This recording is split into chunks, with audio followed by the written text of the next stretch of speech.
नमस्कार साथियों, पहले ये भाषण सुनिए।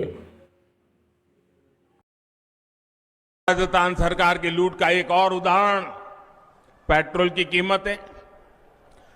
आप देखिए, राजस्थान के अड़ोस पड़ोस के राज्य, राजस्थान का पड़ोसी यूपी है, राजस्थान का पड़ोसी हरियाणा है, राजस्थान का पड़ोसी गुजरात है, वहां भाजपा की सरकारें हैं।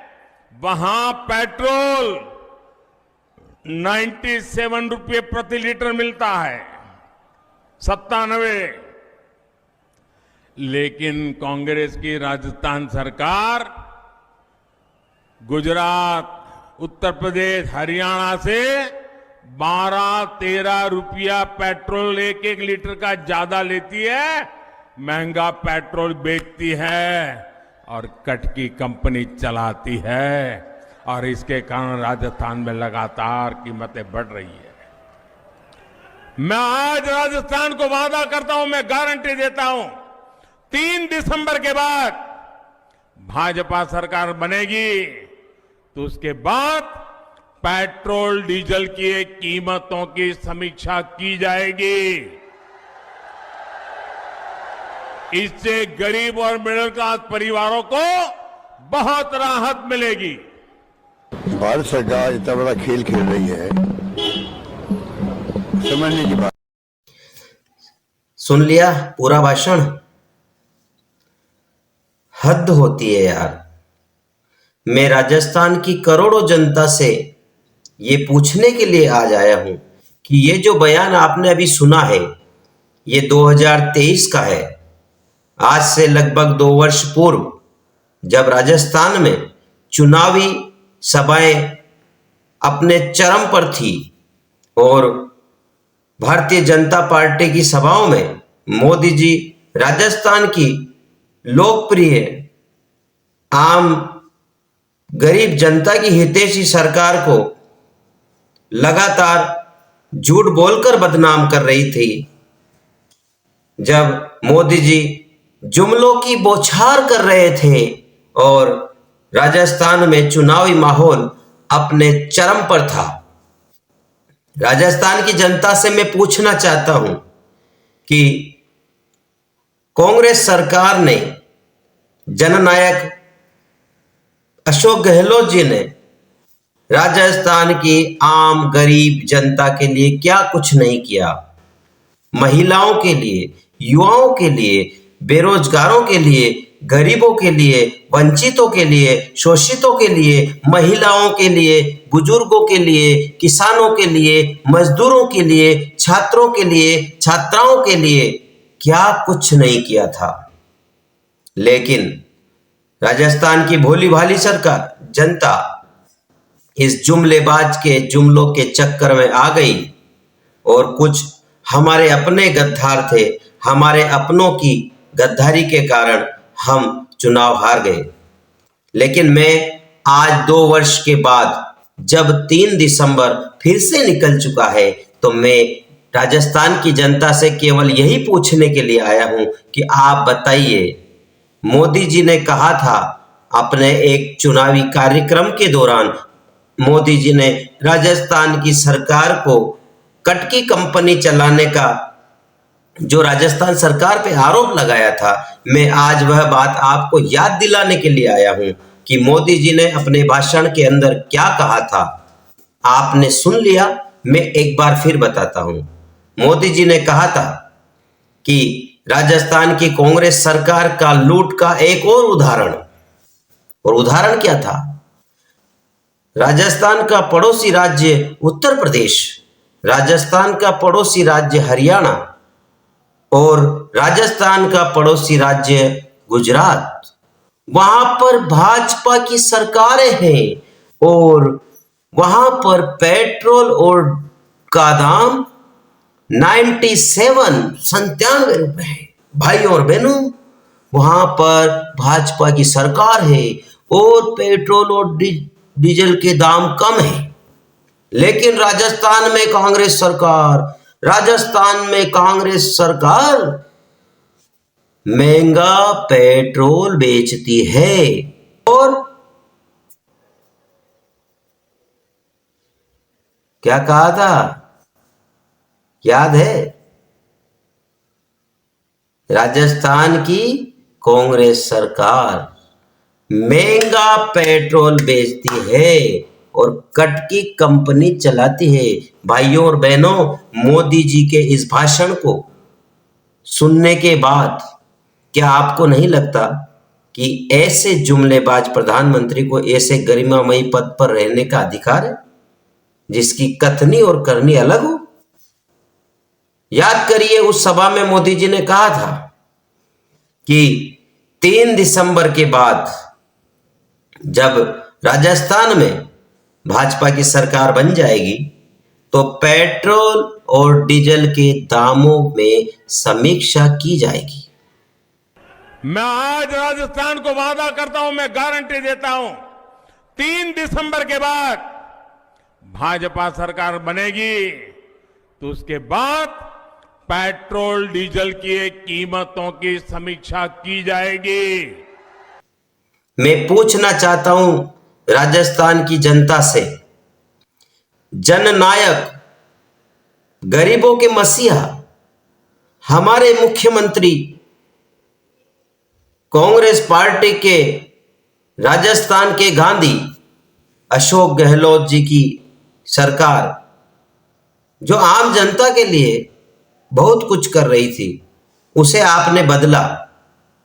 लेकिन क्या मोदी जी से आपने पूछा कि आपने जो भाषण दिया था पेट्रोल और डीजल के दाम कम करने को लेकर, क्या आपने समीक्षा की? 3 दिसंबर 2023 में सरकार बनने के बाद समीक्षा करने की गारंटी देने वाले मोदी जी, अब बताइए आपकी गारंटी का क्या हुआ?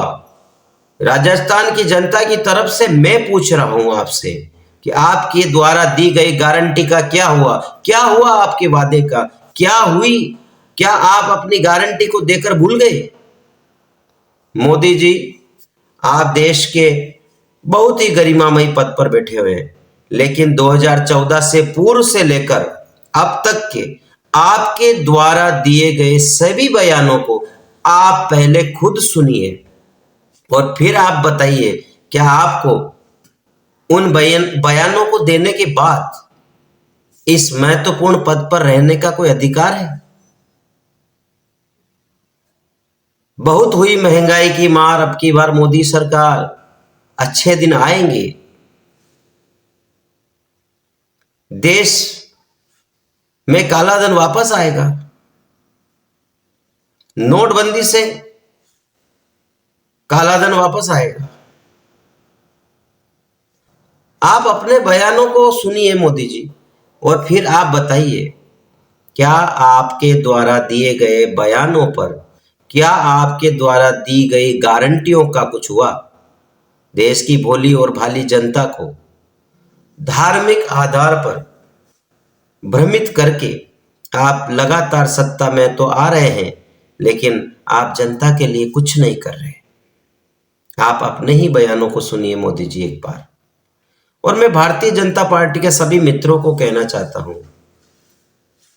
आप वैसे तो मोदी जी के लिए कहते हो कि मोदी जी ने कुछ नहीं किया, किसानों के लिए कुछ नहीं किया, आम जनता के लिए कुछ नहीं किया, गरीबों के लिए कुछ नहीं किया, फिर भी आप मात्र धार्मिक आधार पर भारतीय जनता पार्टी के द्वारा धार्मिक उन्माद और धार्मिक बातों से आपको भ्रमित किया जाता है और आप भारतीय जनता पार्टी को वोट दे देते हैं। मैं ये कहना चाहता हूं, धर्म अलग विषय है, राजनीति अलग विषय है। धर्म चलता है वेद और पुराणों से, धर्म चलता है हमारे गुरुओं के द्वारा दिए गए ज्ञान से, लेकिन राजनीति और देश की सत्ता चलती है केवल संविधान से।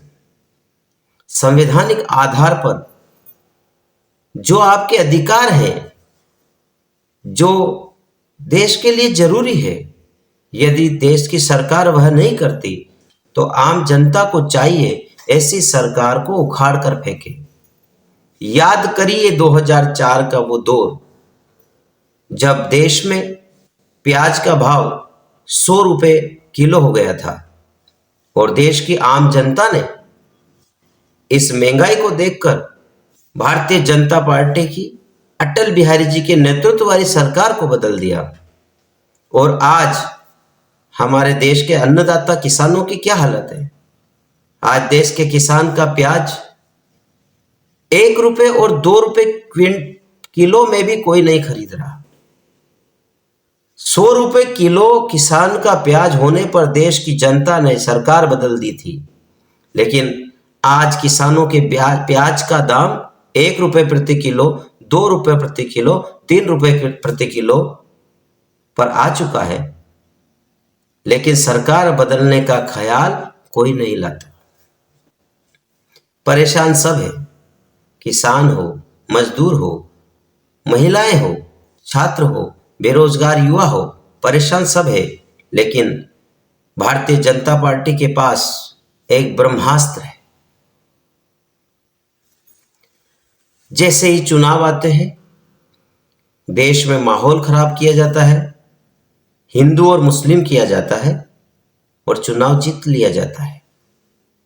भारतीय जनता पार्टी ने सोची समझी साजिश के तहत कुछ मुस्लिम नेताओं को इस काम पर लगा रखा है कि वे जानबूझकर चुनावी वक्त में ऐसे बयान देते हैं जिनसे देश का हिंदू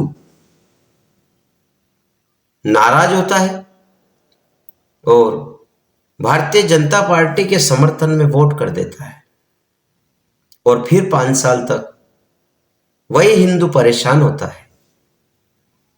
भाइयों, मेरे साथियों, हम सभी भारतीय महंगाई से परेशान हैं। क्या महंगाई केवल मुस्लिमों को परेशान करती है? क्या महंगाई से हिंदू परेशान नहीं है? क्या बेरोजगारी मुस्लिमों को परेशान करती है? क्या बेरोजगारी से हिंदू युवा परेशान नहीं है?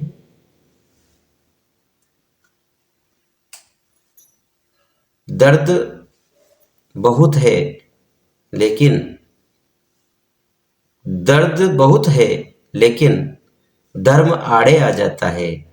भारतीय जनता पार्टी की सत्ता में कमियां तो बहुत है, लेकिन क्या करें, धर्म आड़े आ जाता है।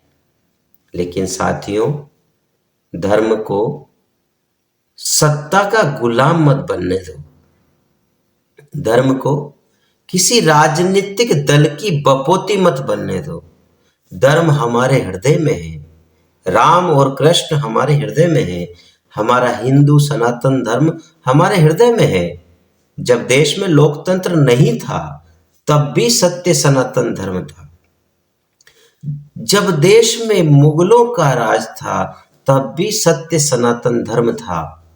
जब देश में सनातन धर्म की सत्ता थी तब भी सनातन धर्म था, और सनातन धर्म बाद में भी रहने वाला है। सनातन धर्म पूरे विश्व को ज्ञान का पाठ पढ़ाने वाला एक ऐसा धर्म है जो हमें एक जीवन जीने की, सनातन धर्म हमें सिखाता है कि हम जीवन को कैसे जिएं। सनातन धर्म सिद्धांत है समानता का। सनातन धर्म सिद्धांत है भाईचारे का। सनातन धर्म सिद्धांत है नारी सशक्तिकरण का। सनातन धर्म सिद्धांत है आपस में प्रेम और भाईचारे का। इस सनातन धर्म की आड़ में भारतीय जनता पार्टी जिस प्रकार से देश के साथ कुठाराघात कर रही है, आज हमारे शंकराचार्य जी लगातार गौ हत्या पर प्रतिबंध लगाने के लिए अपनी तरफ से प्रयासरत है। गाय के नाम पर वोट मांगने वाली यह सरकार क्या गाय के नाम पर कुछ करती है? याद करिए, पूर्ववर्ती गहलोत सरकार ने राजस्थान की सभी गौशालाओं को कितना अनुदान दिया। प्रति गौवंश 45 रुपए तक दैनिक खर्च के लिए राजस्थान सरकार ने गौशालाओं को अनुदान दिया। गौपालन मंत्रालय केवल इस वजह से कि राजस्थान में गौ माता का संरक्षण हो, गौ माता राजस्थान में सुखी रहे, इसके लिए नंदीशालाएं खोली गई, गौशालाएं खोली गई। हर ग्राम पंचायत को गौशालाएं खोलने के लिए बजट आवंटित किया गया। ऐसी सरकार को आपने बदल दिया। क्या गलती थी गहलोत साहब की, क्या गलती थी? मैं पूछना चाहता हूं राजस्थान की करोड़ों जनता से कि आपने एक जुमलेबाज के भाषणों को सुनकर एक गरीब, वंचित, शोषित वर्ग के लिए, गरीबों के लिए, महिलाओं के लिए, बच्चों के लिए, छात्रों के लिए जो एक बेहतर शासन राजस्थान में चला रही थी, उस गहलोत सरकार को आपने बदल दिया। आप विचार करिए और मेरी बात यदि आपको सही लगे तो मेरे चैनल को सब्सक्राइब करें, लाइक करें और वीडियो को शेयर करें। नमस्कार।